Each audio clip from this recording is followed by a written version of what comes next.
Hello dear students, आप सभी का ट्रैक्टिव क्लास में एक बार से फिर से स्वागत है। आई होप आप लोग सब अच्छे होंगे। जैसे कि हमने अपने लास्ट क्लास में स्टार्ट किया था इंट्रोडक्शन ऑफ सर्वेइंग।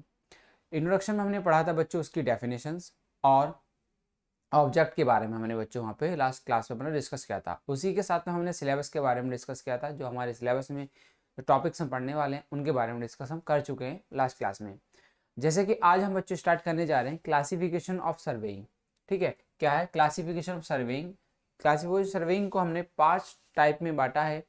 पहला जो है बच्चों आपका प्राइमरी सर्वे होता है। जो प्राइमरी सर्वे का क्लासिफिकेशन किया जाता है उसके अंदर जो टॉपिक्स आते हैं उनको हम यहाँ पे पढ़ने वाले हैं। जैसे कि दूसरा टॉपिक है बच्चों, पहला प्राइमरी सर्वे, दूसरा होता है लैंड बेस्ड सर्वे।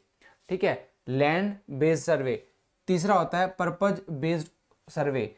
चौथा होता है इंस्ट्रूमेंटल बेस्ड सर्वे और पांचवा होता है मेथड एम्प्लॉयड सर्वे। जैसे यदि हम हिंदी में बात करें, इसको आप लिख सकते हैं प्रारंभिक जो सर्वे होता है, प्रारंभिक सर्वे। ठीक है, और दूसरा बच्चों जो होता है वो होता है क्षेत्र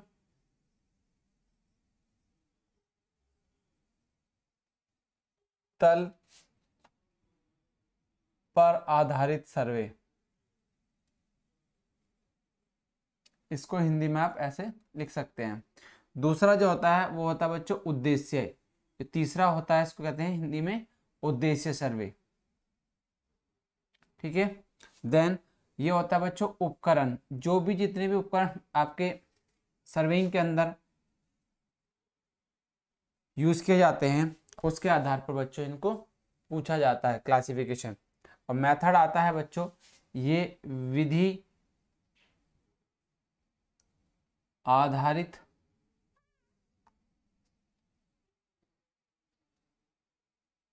सर्वे। ठीक है, तो इस तरीके से ये आपके कुछ इस टाइप में बांटे गए हैं। इनको यहाँ पे जल्दी से नोट करेंगे। उसके बाद हम बच्चों यहाँ पे क्या करेंगे, एक एक जो आपका क्लासिफिकेशन है उनको हम यहाँ पे डिस्कस करने वाले हैं। चलिएगा, जल्दी से नोट कीजिएगा, फिर उसके बाद हम आगे यहाँ पे कंटिन्यू करते हैं। सबसे पहले हमारा यदि बात करें तो पहला जो सर्विंग क्लासिफिकेशन ऑफ सर्वे पढ़ते हैं वो हमारा प्राइमरी सर्वे के अंतर्गत हम बच्चों उसमें डिस्कस करेंगे। उसके अंदर हम देखेंगे जो हमारी सबसे पहले जो सर्वे किया जाता है। ठीक है, तो उसके अंदर हम पहले अर्थ की सरफेस को क्लासिफाइड करते हैं कि जो हमारी अर्थ की सरफेस कैसी है, और उसके अंदर अर्थ की सरफेस के ऊपर जो हमारे लैटिट्यूड है, ठीक है, इक्वेटर है, और पोलर एक्सिस और इक्वेटर एक्सिस जो होती है उनके बारे में डिस्कस करेंगे। तो हेडिंग डालेंगे सभी बच्चे आज। पहले वो होगी बच्चों आपकी हेडिंग फर्स्ट प्राइमरी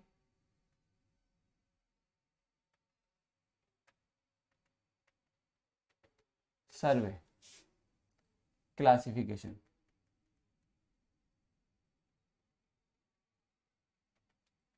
ठीक है, तो ये हेडिंग डालेंगे आप। इसके बाद हम इसमें जो बात करेंगे डिस्कस करेंगे, इसमें दो कंडीशन में हम डिस्कस करने वाले हैं। एक कंडीशन है ये बच्चों आपका, जो यदि मैं बात करूं, एक होता है आपका प्लेन सर्वे। ठीक, दूसरा होता है आपका जियोडेटिक सर्वे। जियोडेटिक सर्वे। ठीक है, तो दोनों की हम यहाँ पे बात करेंगे।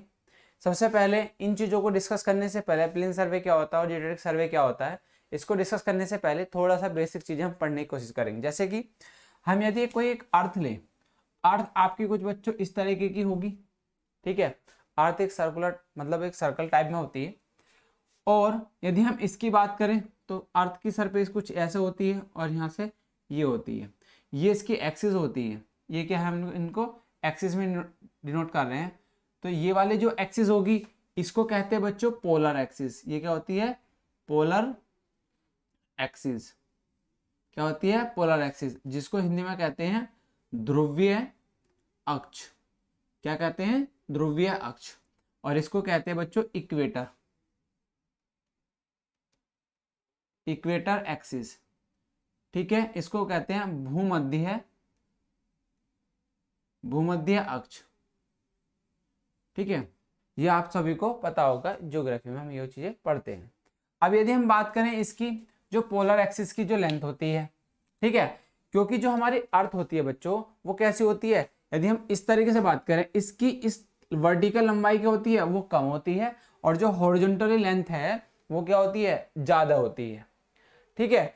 तो जो हमारे यहाँ पे होती है बच्चों, ये वाली लेंथ जो होती है वो होती है 12,713.168 अराउंड के किलोमीटर के अराउंड होती है, ठीक है, लगभग कुछ इतनी होती है। और यदि हम इक्वेटर की बात करें तो ये होती है 12,756.078 किलोमीटर के बच्चों लगभग होती है, इसकी जो लेंथ होती है। तो यदि हम इन पे हम क्यों पढ़ रहे हैं, क्वेश्चंस हमसे पूछा जाता है, यदि ऑब्जेक्टिव के पॉइंट ऑफ व्यू से बात करें तो वो इक्वेटर और पोलर एक्सिस का जो डिफरेंस होता है, इनमें दोनों में कितना डिफरेंस आता है, तो वो डिफरेंस को आपको पता होना चाहिए। इसको क्या करेंगे, इक्वेटर को पोलर से की लेंथ से घटा देंगे तो वहां से आपको डिफरेंस पता लग जाएगा। यदि हम डिफरेंस भी निकालें बच्चों इसमें, ठीक है, तो डिफरेंस यदि हम निकालते हैं, जैसे कि मैंने बताया कि बच्चों पोलर एक्सिस, जो पोलर एक्सिस है उसकी लेंथ कितनी है और इक्वेटर की कितनी है, ठीक है, इक्वेटर एक्सिस की। तो यदि हम इक्वेटर एक्सिस की बात करते हैं तो बच्चों ये 12,756 पॉइंट समथिंग 08 समथिंग है, और ये कितनी आएगी 12,713.168 समथिंग, इतने किलोमीटर आ रही है बच्चों ये। और यदि हम इनका डिफरेंस देखें, ठीक है, जो भी इनका डिफरेंस आता है वो डिफरेंस आ जाता है 43.43 अराउंड किलोमीटर के अराउंड आता है। आप इनको लेस कर लीजिएगा, ये लगभग इतना ही आता है, ठीक है, पॉइंट के बाद कुछ वैल्यू चेंज हो सकती है, 43 के अराउंड बच्चों ये चीजें बचती हैं, ठीक है। तो ये डिफरेंस आपसे, ये क्वेश्चन ऑब्जेक्टिव के पॉइंट ऑफ व्यू से बहुत इंपॉर्टेंट है, ये पूछा जाता है, ठीक है, तो इसको नोट कर लेंगे। इसके बाद हम आगे चलेंगे, इसके बाद आपको सभी को पता लग गया होगा कि पोलर एक्सिस कौन सी होती है और एक इक्वेटर एक्सिस होती है, इसको भूमध्य रेखा कहते हैं, और एक ये होती है आपकी ध्रुवीय अक्ष होती है, ठीक है, जो वर्टिकल वाली होती है ध्रुवीय, और जो हॉरिजॉन्टल लेते हैं वो इक्वेटर एक्सिस होती है। आई थिंक आप लोगों को बच्चों यहाँ तक समझ में आ चुका होगा, ठीक है, चलिएगा इसको नोट करेंगे, उसके बाद हम आगे बात करेंगे। फिर आती है बच्चों इसमें कि अर्थ की जो शेप है, ठीक है, अर्थ की जो शेप है वो कैसी होती है, अर्थ की शेप को हम कैसी मान के चलते हैं। देखिए जो अर्थ की शेप होती है, हम यहाँ पे क्वेश्चन ऑब्जेक्टिव के फॉर्म में भी लिख सकते हैं कि अर्थ की, ऐसे भी क्वेश्चन पूछा जा सकता है बच्चों आपको ऑब्जेक्टिव पॉइंट ऑफ व्यू में कि अर्थ की शेप कैसी होती है, अर्थ की शेप कैसी होती है। आप इसमें कहते हैं अर्थ की शेप, अर्थ की शेप, ठीक है, जो वो होती है वो कैसी होती है, ऑबलेट स्फेरॉइड, ठीक है, चपटी गोलिया होती है, कैसी होती है, चपटी गोलिया होती है। तो ये भी ऑब्जेक्टिव के पॉइंट ऑफ व्यू से बहुत इंपॉर्टेंट है, कई बार ऑब्जेक्टिव में पूछा जा चुका है कि अर्थ की सरफेस बच्चों कैसी होती है। अब हमारी जो हमारी अर्थ कितने डिग्री पर झुकी हुई है वो भी क्वेश्चन पूछा जाता है। इसको कहते हैं कि ट्रू रिप्रेजेंटेशन, अर्थ का ट्रू रिप्रेजेंटेशन कितना होता है। यदि मैं बात करूं, इसको जल्दी से नोट करेंगे, उसके बाद में थोड़ा सा बच्चों इसमें आगे समझाने की कोशिश करूंगा आपको। देखिएगा ये आप लोगों ने नोट कर लिया होगा। इसके बाद हम अर्थ की, थोड़ा सा पहले हम अर्थ के बारे में समझते हैं, जो सर्वेक्षण हम करते हैं, क्योंकि ये भी एक सर्वेक्षण का ही पार्ट है, ठीक है। यदि मैं बात करूं, हमारी कुछ अर्थ इस टाइप की है, ठीक है, और अर्थ की ये एक्सिस है, तो जो अर्थ है हमारी कुछ इतने डिग्री पर झुकी हुई है, कितने पे, 23.5 डिग्री पे, ठीक है, कितने डिग्री पे झुकी हुई है बच्चों, 23.5 डिग्री पे वो हमारी अर्थ झुकी हुई है। तो इसको कह सकते हैं कि जो अर्थ की अर्थ का ट्रू रिप्रेजेंटेशन,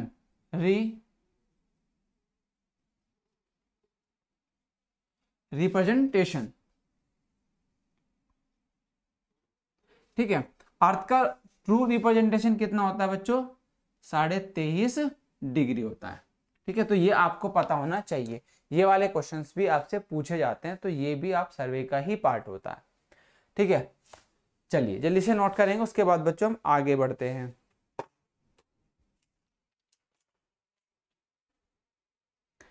अब हम बात करेंगे बच्चों, अब एक एक करके, अभी हमने थोड़ा सा ओवरव्यू लिया अर्थ के बारे में, उसके बाद हम बात करेंगे। जैसे कि मैंने बताया कि एक प्लेन सर्वे होता है और एक होता है जियोटेटिक सर्वे। तो हम सबसे पहले बात करेंगे प्लेन सर्वे की। प्लेन सर्वे होता क्या है, उसकी डेफिनेशन, क्योंकि यदि हम आपके एग्जाम की बात करें तो एग्जाम के अंदर भी प्लेन सर्वे के बारे में पूछा जाता है। जो प्राइमरी सर्वे पढ़ा रहे हैं, प्राइमरी सर्वे का जो क्लासिफिकेशन कर रहे हैं, उसके अंदर बच्चों आपसे पूछा जाता है कि प्लेन सर्वे क्या होता है। तो प्लेन सर्वे जियोटेटिक सर्वे को दोनों को आपको समझाना पड़ेगा। ठीक है, चलिए सबसे पहले आप लोग दोनों ने ये नोट कर लिया होगा, इसके बाद हम सबसे पहले हेडिंग डालेंगे प्लेन सर्वे।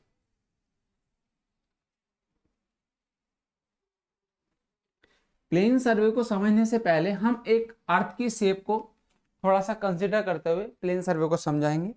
जैसे कि हम माने कुछ हमारी अर्थ की जो शेप है, ये कैसी है, एक अर्थ है और ये अर्थ की इस तरह की शेप है, हमें इस पे सर्वे करना है।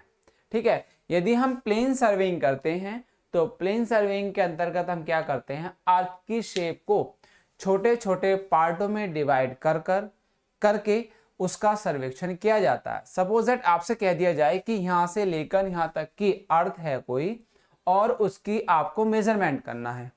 ठीक है, और ये कैसी है, कर्व शेप में है। यदि आप डायरेक्ट तो ऐसे जा नहीं पाएंगे, जाना होगा आपको इसी के वे। ठीक है, तो आपको क्या करना है बच्चों, यहां से लेकर इसको छोटे छोटे पार्टों में आपको डिवाइड करते हुए, पॉइंट बनाते हुए उसको आगे बढ़ते चले जाएंगे, और उसको ऐड करते हुए आप यहां से यहां तक की लेंथ को आप क्या कर सकते हैं, मेजरमेंट कर सकते हैं। जैसे कि हम बात करें, सपोज दैट एक पॉइंट यहां लिया, फिर एक पॉइंट यहां ले लिया, इस तरीके का पॉइंट मानेंगे। अब ये आपको पॉइंट मैक्सिमम कितने ले सकते हैं, कितने से कितने तक ले सकते हैं, तो ये हमेशा सबसे पहला जो फर्स्ट पॉइंट होता है इसके अंतर्गत। अब यहाँ पे मैं पॉइंट लिखूंगा, पॉइंट में आप चीजों को लिखते रहेंगे और डेफिनेशन में भी आप उनको इस तरीके से ही लिख सकते हैं। यदि हम बात करें सबसे पहले जो प्लेन सर्वे है, प्लेन सर्वे में अर्थ की सरफेस को फ्लैट माना जाता है। ठीक है, सबसे पहले आप बच्चों इसको, ये पॉइंट बहुत इंपॉर्टेंट है, इसको लिखेंगे। देन आप लिखेंगे प्लेन सर्वे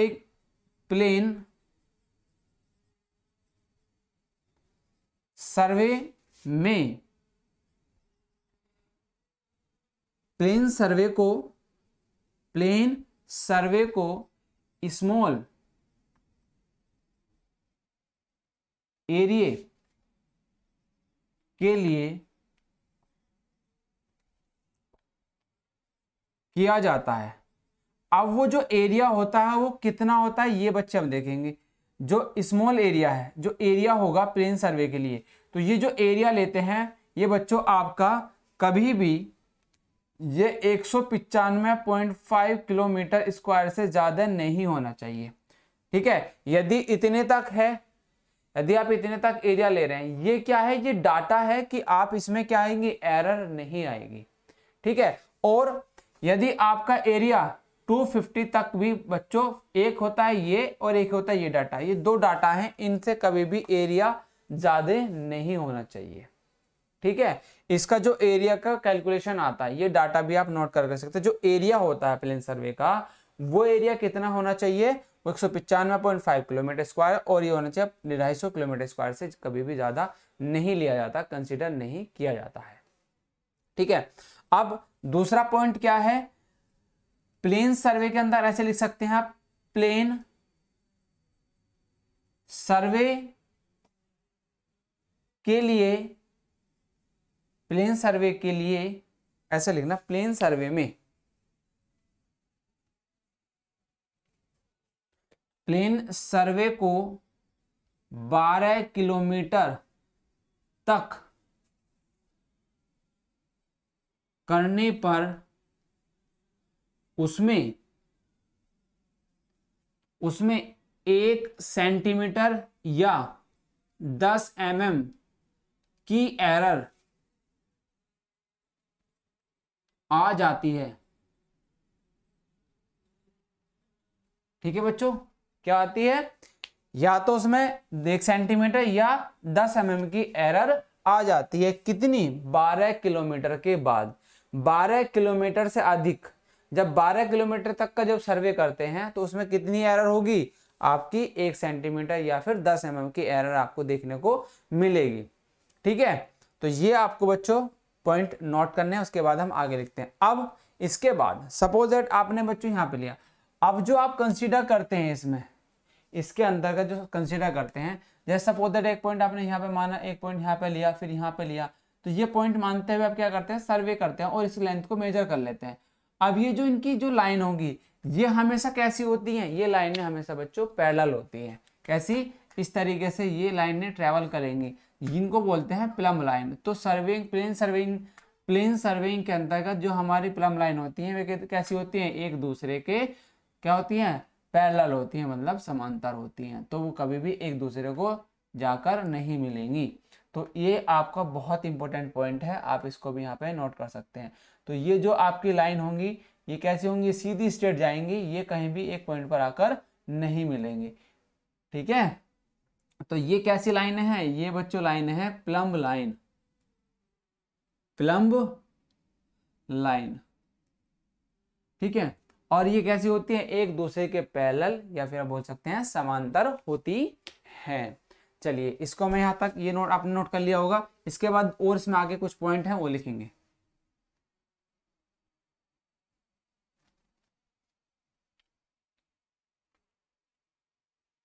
ये किसके बारे में बात कर रहे हैं बच्चों? हम प्लेन सर्वेइंग के बारे में हम बात कर रहे हैं। चलिए, ये जो अब आप इसमें दूसरा पॉइंट क्या लिख सकते हैं? देखिए, प्लेन सर्वेइंग के अंतर्गत, प्लेन सर्वेइंग में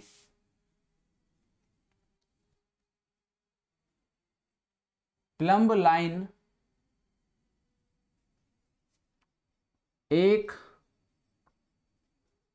दूसरे के समांतर होती है। ठीक है, ये आप पॉइंटों में बना के लिख सकते हैं। देन आगे और पॉइंट इसमें लिख सकते हैं बच्चों कि चलिए, और इसमें जो है हमारे जो भी ट्राइंगल्स बनते हैं, इसमें आप लिख सकते हैं,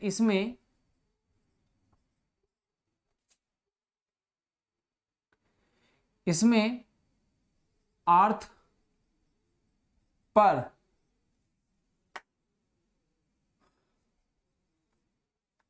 फुल्ली ट्राइंगल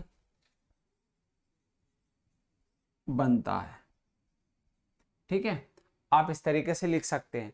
जैसे कि मैं बात करूं फुल्ली ट्राइंगल की, मैंने किस लिए कहा? जैसे कि अर्थ है, तो अर्थ के अंदर जो भी हम ट्राइंगल बनेगा वो एकदम स्ट्रेट बनेगा और इसमें कोई भी चेंजिंग देखने को नहीं मिलेगा। जैसे कि सपोज दैट मैं इसकी बात करूं, इसकी बात करूं, तो यहाँ से जितना भी आएगा, जैसे कि सपोज दैट इसको माना मैंने अल्फा, इसको माना बीटा और इसको माना गामा, तो alpha plus beta plus gamma की जो वैल्यू होगी वो कितनी होगी बच्चों?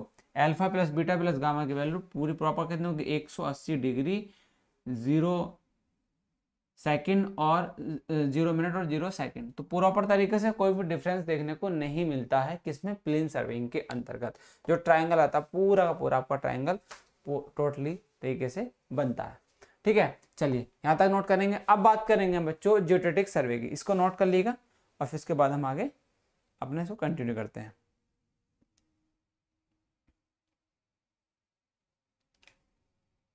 ठीक है, तो दोनों चीज़ों को मैंने इसको ट्राइंगल को कंसिडर करके बताया। और यो जो मैंने आपको जो 195 किलोमीटर बताया था, तो वो जो क्या होता है, वो इस एरिया का, इसी का एरिया होता है 195.5 किलोमीटर स्क्वायर। जो इस ट्राइंगल का जो हम एरिया कंसिडर करते हैं, तो वो भी इसी का एरिया होता है ट्राइंगल का। ठीक है, और जो मैंने 250 की बात करी या 260 भी कहीं पर आपको देखने को मिलेगा, तो वो क्या होता है? वो एक स्मॉल एरिया होता है। और स्मॉल एरिया कितना कंसिडर किया जाता है, 260 या 250 तक आपको कंसिडर देखने को मिलेगा। तो आपको कन्फ्यूज नहीं होना कि कहीं कहीं बुक में आपको 260 भी मिल सकता है, तो 260 या 250 तक आप इसको कंसिडर कर सकते हैं स्मॉल एरिया के लिए। और यदि इससे अधिक है तो फिर वो जियोडेटिक सर्वे के अंतर्गत पहुंच जाता है। ठीक है, तो चलिए इसको जल्दी से नोट करेंगे, फिर हम बात करेंगे जियोडेटिक सर्वे के बारे में। चलो ठीक है,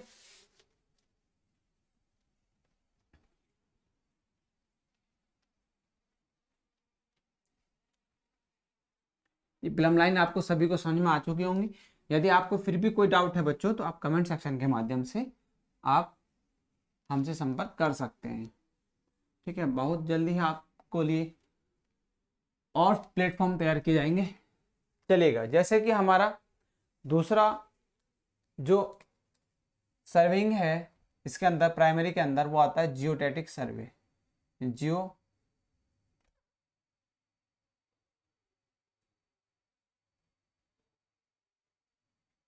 जियोडेटिक सर्वे, ठीक है। इसके अंतर्गत हम क्या करते हैं बच्चों, देखिएगा, जैसे कि हमने अपनी अर्थ यहाँ पे ली थी, उस अर्थ को ही देखते हैं। इसमें सबसे पहला पॉइंट क्या होगा, जियोडेटिक सर्वे के अंदर, जियोडेटिक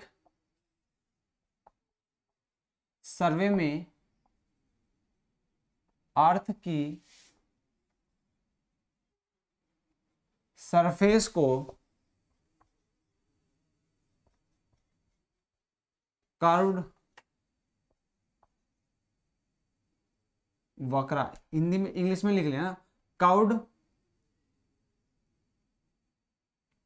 अर्थ की सरफेस को कर्व्ड माना जाता है। ठीक है, आप इस तरीके से लिख सकते हैं। देन दूसरा पॉइंट, यह लार्ज एरिया के लिए किए जाते हैं, आप इस तरीके से लिख सकते हैं।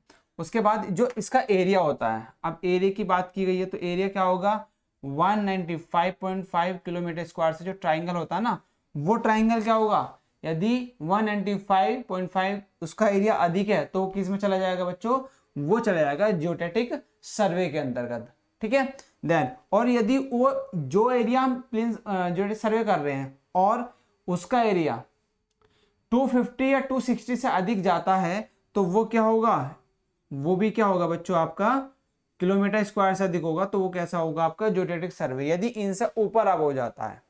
ठीक है, तो आप इनको चीजों को कंसिडर कर सकते हैं। अब आती है इसमें नेक्स्ट पॉइंट, जो इसमें अर्थ की सरफेस पर, अब इस पर कैसे करते हैं, इसमें बच्चों पॉइंट मानते हैं, और इसकी पॉइंट, जैसे सपोज एक पॉइंट यहाँ माना, एक पॉइंट यहाँ पे माना, और एक पॉइंट यहाँ पे माना, और यहाँ पॉइंट, इसमें पॉइंट मान के करेंगे, क्योंकि पूरा तरीके से तो हम कंसिडर नहीं कर सकते। बट इसमें क्या करेंगे, इसमें जो एरिया होगा, ये वाली जो डिस्टेंस होगी, अब ये डिस्टेंस बढ़ गई, अब ये डिस्टेंस क्या होगी, ये बढ़ गई।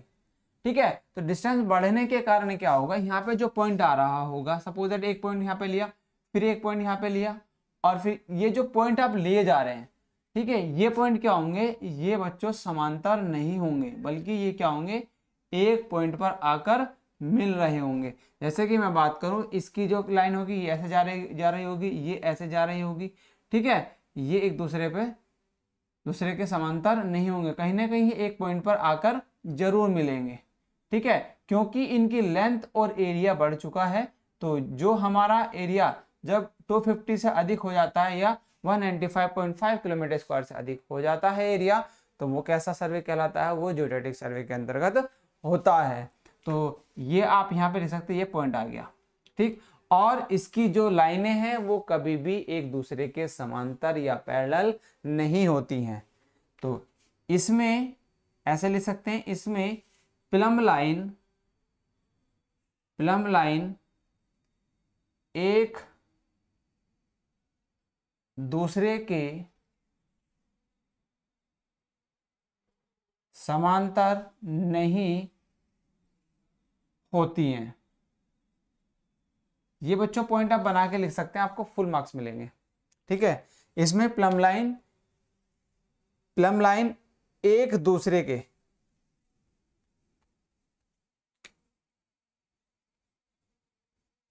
एक दूसरे के समांतर नहीं होती हैं। ठीक है, आप इस तरीके से यहाँ पे नोट करके लिखेंगे। उसके बाद हम आगे चलते हैं।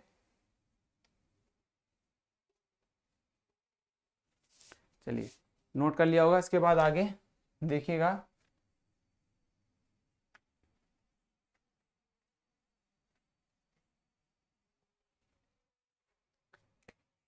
यहाँ पे लिख सकते हैं, इस सर्वे में माना गया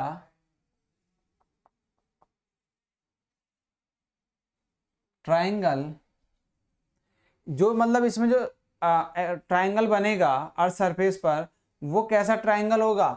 इस सर्वे में माना गया ट्रायंगल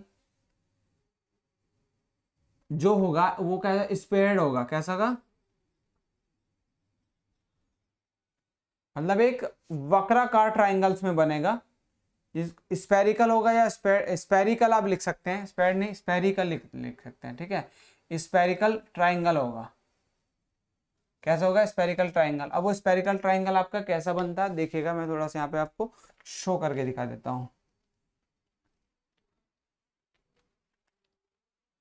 चलिए, कुछ वो बच्चों कैसा होगा, आपकी अर्थ है।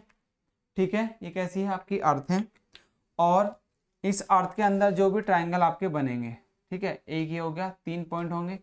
तो इसमें जो अर्थ की, क्योंकि हम कर्व्ड शेप में माना जाता है, फ्लैट नहीं माना जाता, पॉइंट जितने भी होते हैं, तो ये आपका ट्रायंगल कुछ ऐसा बनेगा। तो ये जो ट्रायंगल होगा, ये वाला ट्रायंगल होगा, ये वाला ट्रायंगल होगा। ठीक है, ये अल्फा हो गया, ये बीटा हो गया, ये मैंने माना गामा। तो इनमें जो alpha plus beta plus gamma की जो वैल्यू आएगी, मान लीजिए डैश है, डैश क्योंकि उसमें अलग अलग माना हमने, इसमें डैश में माना, तो यहाँ पे 180 डिग्री, 0 मिनट और 1 सेकंड। तो इसमें जो डिफरेंस आता है ना, वो डिफरेंस आता है दोनों के ट्रायंगल्स में। ठीक है, तो वो 1 सेकंड का आता है। कितने सेकंड का आता है डिफरेंस? 1 सेकंड का डिफरेंस आपको देखने को मिलता है। तो ये भी क्वेश्चन पूछा जाता है। ठीक है, तो क्योंकि ये कर्व से में बनता है, जिसको स्फेरिकल ट्रायंगल बोलते हैं, वो क्या होता है, उसमें जो डिफरेंस आता है आपका 180 डिग्री, 0 मिनट और 1 सेकंड का डिफरेंस आता है बच्चों। ये आप नोट कर सकते हैं। ठीक है, चलिए, यहाँ तक आप लोगों ने प्लेन सर्वे और जियोडेटिक सर्वे के बारे में आपने पढ़ा, और इसके बाद आगे हम टॉपिक में डिस्कस करेंगे। चलिए, जल्दी से नोट करेंगे सभी बच्चे इसमें।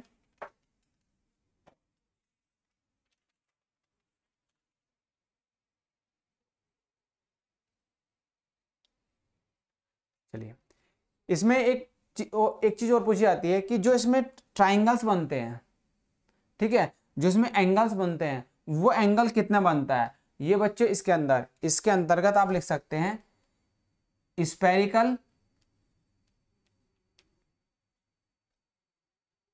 ये भी क्वेश्चन पूछा जाता है, स्पेरिकल ट्राइंगल में, ऐसे लिखना, में एंगल, ऐसा लिख सकते हैं। तो इसमें जो बनते हैं वो 180 डिग्री से लेकर 540 डिग्री तक का एंगल, कोण तक के कोण बनाए जा सकते हैं या होते हैं, 180 डिग्री से 540 तक के। ठीक है, चलिए, बस ये पॉइंट था, इसको नोट कर लीजिएगा। देन उसके बाद बच्चों आप बता, दूसरा, यहाँ तक आपका क्या होता है, पहला क्लासिफिकेशन आपका कंप्लीट होता है। देन उसके बाद आता है आपका लैंड बेस्ड सर्वे। क्या होता है क्लासिफिकेशन? कौन सा? दूसरा पढ़ते हैं हम, लैंड बेस्ड जो क्लासिफिकेशन होता है, उसको हम यहाँ पे पढ़ने वाले हैं।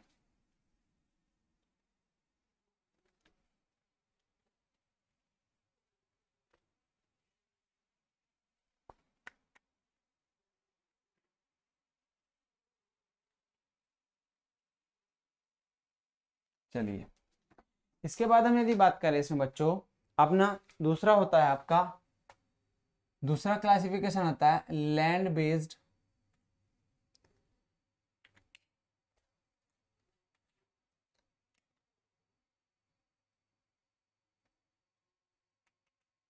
लैंड बेस्ड सर्वे।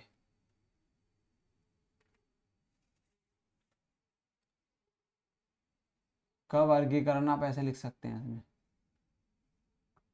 ठीक है। तो लैंड बेस्ड सर्वे का वर्गीकरण जो हम करते हैं, क्लासिफिकेशन करते हैं, वो आपका बच्चों करीब करीब 5 से 6 टाइप का में होता है।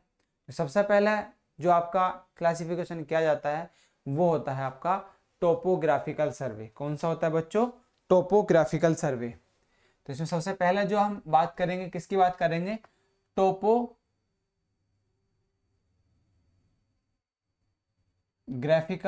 सर्वे। अब टोपोग्राफिकल सर्वे कौन सा सर्वे होता है और किस सर्वे को कहते हैं, ये चीजें बच्चों हम यहाँ पे पढ़ेंगे। जैसे कि हम बात करें अपने टोपोग्राफिकल सर्वे के बारे में, तो हम अर्थ की सरफेस के पॉइंट से समझ सकते हैं। जैसे कि सपोज है बच्चों हमारी अर्थ है, ठीक है, हमारी जो अर्थ है, देखिए हमारी एक अर्थ है, ये माना इसका ये पोलर एक्सिस हो गए और ये हो गया इसका इक्वेटर एक्सिस, ठीक है। ये हमने इस कंडीशन में बांटा। ये क्या होगा इसका बच्चों? एक तो पोलर एक्सिस होगा, एक होगा इक्वेटर एक्सिस। हम लोगों ने ये चीजें अपनी पढ़ चुके हैं, ठीक है। तो हम देखिएगा जो हमारी लॉन्गिट्यूडनल एक्सिस होगी या जो हमारा लैटिट्यूड होता है, ठीक है, उसको हम कंसीडर करके बताएंगे। जैसे कि हम सपोज बात करें इसकी, ये वाली जो लाइन और ये दो लाइन आती हैं, ये इस तरीके से आ जाती है। तो ये वाली जो लाइन होगी इसमें, ये कैसी होंगी? लॉन्गिट्यूडनल,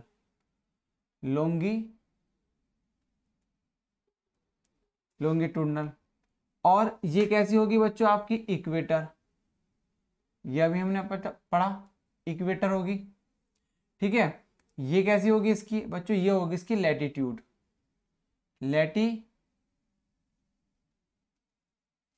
लैटिट्यूड, ठीक है। तो ये कैसी होगी बच्चों? इसकी लैटिट्यूड, लैटिट्यूड होती है वो, ठीक है, लैटिट्यूड। तो ये वाले एक्सिस है। अब हम यदि बात करें इसमें जो टोपोग्राफिकल सर्वे होता है, टोपोग्राफिकल सर्वे आपका 3 कोऑर्डिनेट्स पर वर्क करता है। एक तो होता है लॉन्गिट्यूडनल, एक होता है इक्वेटर और एक होता है आपका लैटिट्यूड। तो तीनों कोऑर्डिनेट पर डिपेंड होकर ही टोपोग्राफिकल सर्वे को किया जाता है। सपोज दैट जैसे कि हम यहाँ पे कोई पॉइंट मानते हैं अपने, जैसे कि कोई एक एक्स है और एक वाई है और एक जेड है, 3 हमने कोऑर्डिनेट्स माने, ठीक है। तो ये जो कोऑर्डिनेट्स होते हैं, ठीक है, एक्स वाई जेड, 3 कोऑर्डिनेट लेते हैं। कौन से? 3 कोऑर्डिनेट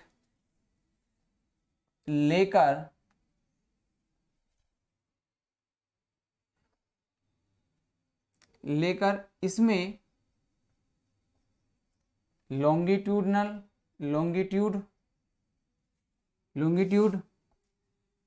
लैटिट्यूड और एलिवेशन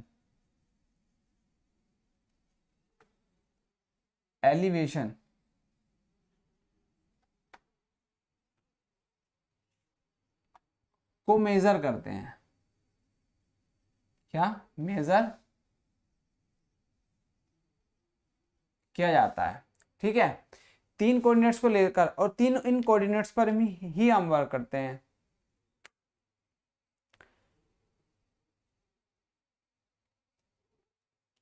ठीक है। और इन 3 कोऑर्डिनेट्स की हेल्प से, ठीक है, इन 3 कोऑर्डिनेट्स की हेल्प से ही क्या करते हैं हम अपने जो भी नेचुरल फीचर्स होते हैं ग्राउंड पर, उन फीचर्स को हम लोकेट करते हैं, लाइक जीपीएस, ठीक है। तो जीपीएस भी आपका कैसा है? जीपीएस एक क्या है? 3 कोऑर्डिनेट्स पर ही वर्क करता है, जो कि हमारा लैटिट्यूड, इक्वेटर और लॉन्गिट्यूडनल जो हमने बात करी अर्थ पर, उसकी हेल्प से 3 कोऑर्डिनेट्स वर्क करते हैं और उसमें क्या करते हैं? उस पॉइंट की स्थिति को बच्चों वो लोकेट करते हैं, ठीक है। तो आप लिख सकते हैं इसमें टोपोग्राफिकल, ऐसे लिख सकते हैं, इसकी हेल्प से topographical map natural feature, natural feature, ठीक है, जैसे देखो इसकी हेल्प से टोपोग्राफर मैप नेचुरल फीचर, जैसे कि हम बात करें रिवर, ठीक है,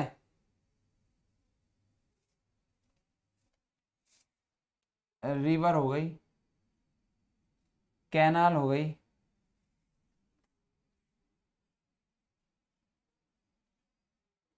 कैनाल की पोजीशन और लोकेशन, पोजीशन व लोकेशन को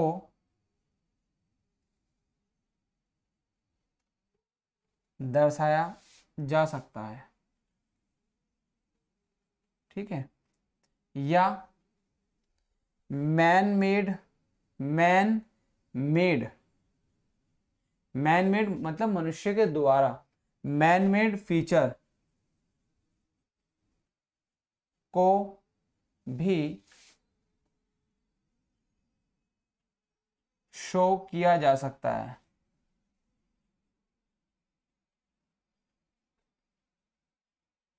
ठीक है बच्चों। इस तरीके से आप यहाँ पे लिख सकते हैं। तो टोपोग्राफिकल सर्वे क्या होता है, जैसे कि जो आपका ऊपर से जो सर्वे किया जाता है बाय एयर या फिर जीपीएस के थ्रू, तो वो कैसा कहलाता है, टोपोग्राफिकल सर्वे कहलाता है, ठीक है, ठीक है। और यदि हम इसकी मैप की बात करें तो इसमें जो मैप होता है, ठीक है, इसका मैप, जो मैप की एक्यूरेसी होती है वो 0.25 किलोमीटर से 25 किलोमीटर तक की डिस्टेंस को शो कर सकता है, ठीक है, क्या 0.25 से 25 किलोमीटर तक के स्केल पर इसको मैप को बनाया जा सकता है। मैप जो इतने बनाता को ऐसे लिख सकते हैं, स्केल पर बनाया जा सकता है, ठीक है। ये बच्चों आप नोट्स बना सकते हैं साथ साथ, बहुत सही रहेगा आपके लिए, क्योंकि जब आप एग्जाम देते हैं, एग्जाम से पहले जब रिवीजन करेंगे तो आपके लिए बहुत हेल्पफुल रहेंगे, ठीक है। चलिए इसके बाद हम आगे बात करते हैं जो आपका कंट्रोल सर्वे होता है। तो कंट्रोल सर्वे क्या होता है, या फिर इसके बात करते हैं हम कैडेस्ट्रल सर्वे, ठीक है। कंट्रोल सर्वे की भी थोड़ा सा कंट्रोल सर्वे के बारे में पढ़ेंगे। चलिए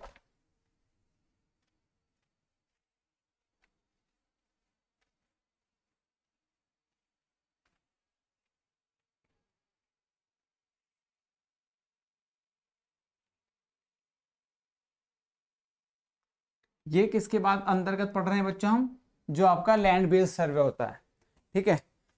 तो इसमें हम दूसरा पढ़ेंगे बच्चों, सेकंड है जो इसमें, वह है कंट्रोल, कंट्रोल सर्वे,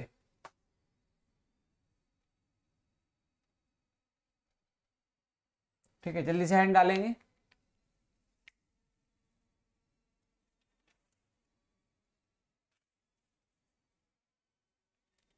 देखिए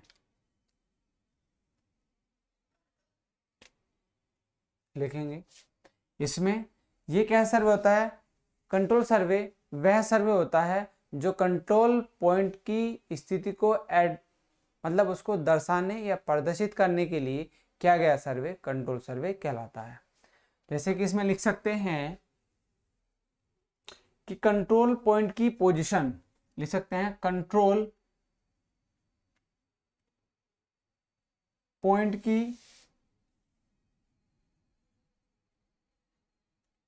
पोजीशन को एस्टेब्लिश्ड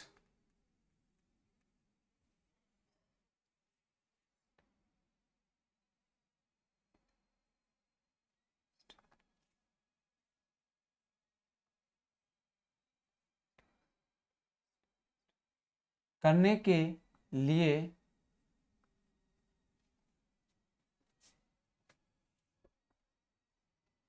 किया गया सर्वे कंट्रोल सर्वे कहलाता है। ठीक है, चलिए इसको दिल्ली से नोट करेंगे।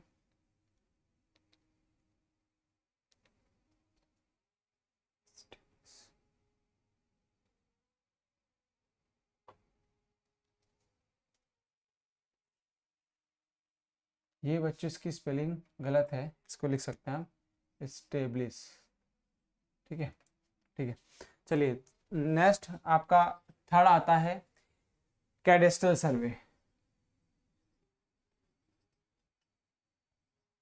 कैडेस्ट्रल सर्वे, ठीक है, या इसको बोल सकते हैं या दूसरी ओर भी कहते हैं रिवेन्यू सर्वे।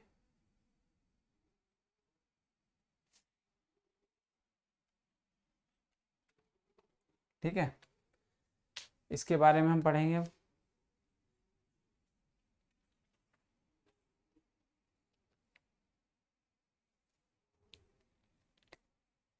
इसमें लिखेंगे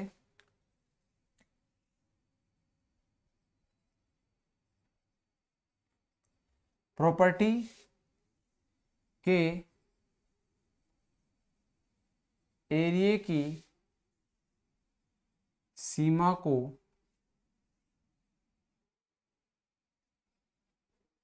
ज्ञात करने के लिए किया गया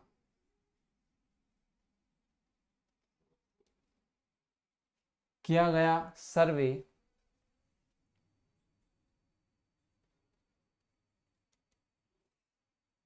कैडेस्ट्रल सर्वे कहलाता है। ठीक है, ये क्या करता है, इसमें किसी देश या प्रदेश की सीमा का निर्धारण करने के लिए भी इस सर्वे का यूज किया जा सकता है। ठीक है, इसमें रेवेन्यू चयन का यूज किया जाता है। ठीक है, तो आप इसमें ये चीजें बच्चों लिख सकते हैं, जल्दी से नोट करेंगे। इसके बाद हम आगे पढ़ेंगे इंजीनियरिंग सर्वे। कौन सा? इंजीनियरिंग सर्वे। 3 हमने कंप्लीट कर लिए।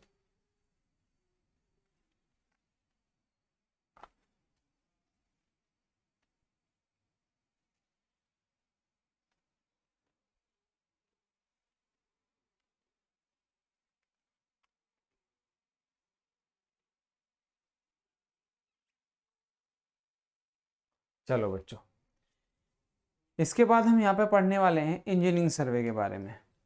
ठीक है, आपका थर्ड है ना, 3 फर्स्ट थर्ड ये बच्चों ये।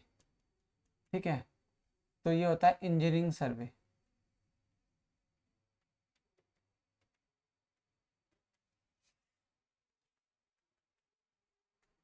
ठीक है, इंजीनियरिंग सर्वे के बारे में बच्चों पढ़ेंगे।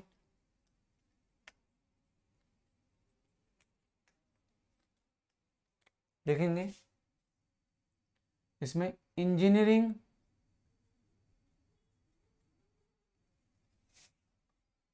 वर्क जैसे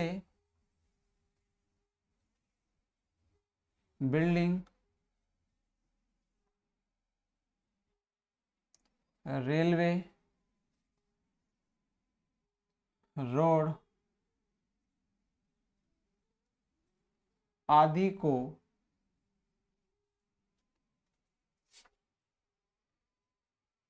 बनाने के लिए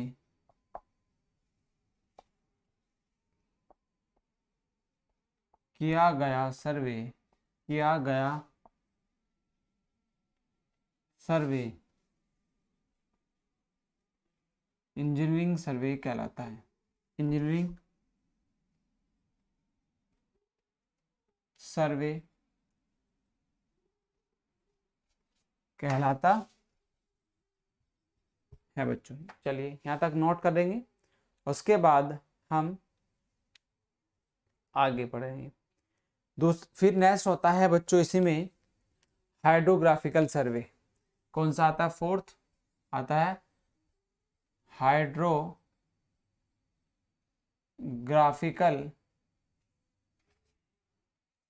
सर्वे।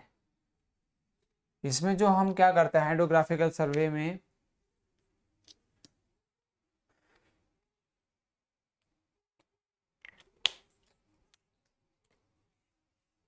यह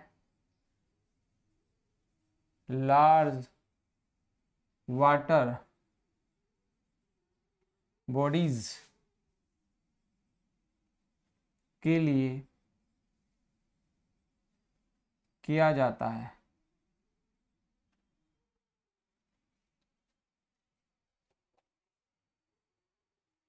किया जाता है, इसमें ये लिखेंगे।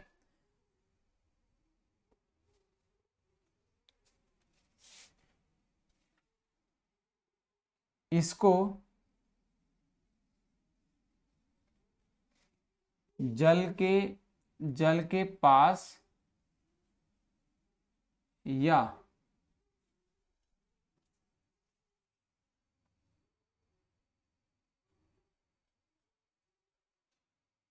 नजदीक में किया जाता है। ठीक है, इसमें होता है एक 1 नॉटिकल मील, 1 नॉटिकल मील बराबर कितना? 1.86 समथिंग इतने किलोमीटर होता है। ठीक है, किलोमीटर होता है बच्चों ये 1 नॉटिकल मील। ठीक है, चलिए इसके बाद हम बात करेंगे बच्चों इसमें एस्ट्रोनॉमिकल सर्वे। कौन सा? एस्ट्रोनॉमिकल सर्वे। और अब बच्चे एक चीज और आ रही है कि ये आता है किलोमीटर नहीं, ये मील होता है। कितने? इतने मील आता है ये। 1 नॉटिकल मील बराबर होता है 1.86 किलोमीटर। नहीं होता आई थिंक, हाँ मील में होता है बच्चों, ये किलोमीटर में होता है। और 1 मील बराबर होता है 1.6 किलोमीटर। ठीक है, ये ठीक है। चलिए इसके बाद हम बात करेंगे इसमें एस्ट्रोनॉमिकल सर्वे की। किसकी? एस्ट्रोनॉमिकल सर्वे की।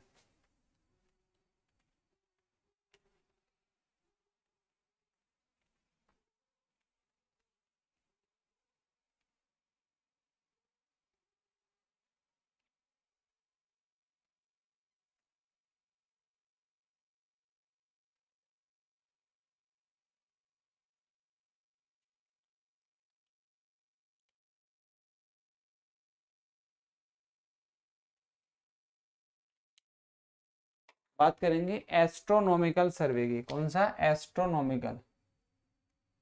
एस्ट्रोनॉमिकल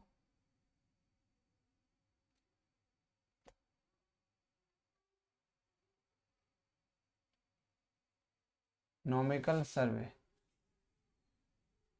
ठीक है, कौन सा? एस्ट्रोनॉमिकल सर्वे बच्चों। ठीक है, ये क्या है? ये कैसा सर्वे होता है? इसमें क्या क्या आता है? जो आपके उपग्रह होते हैं, सैटेलाइट होते हैं, जैसे आपके तारे हो गए, तो उनकी इनकी पोजीशन को लोकेट करने के लिए किया गया सर्वे क्या होता है? एस्ट्रोनॉमिकल सर्वे कहलाता है बच्चों। चलो लिखेंगे इसमें।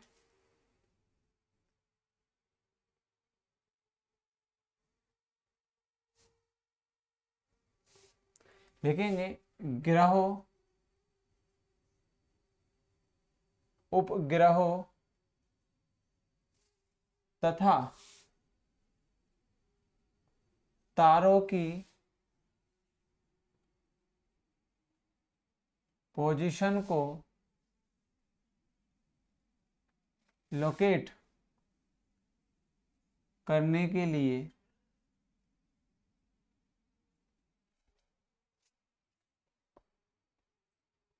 किया गया सर्वे एस्ट्रोनॉमिकल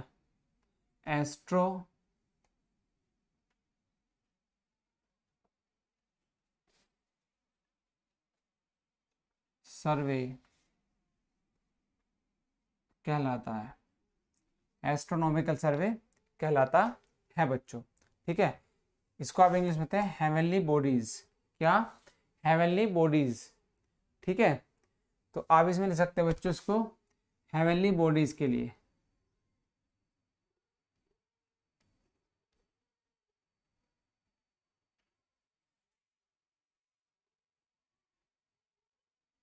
बस इस तरीके से आप लिख सकते हैं थोड़ा सा।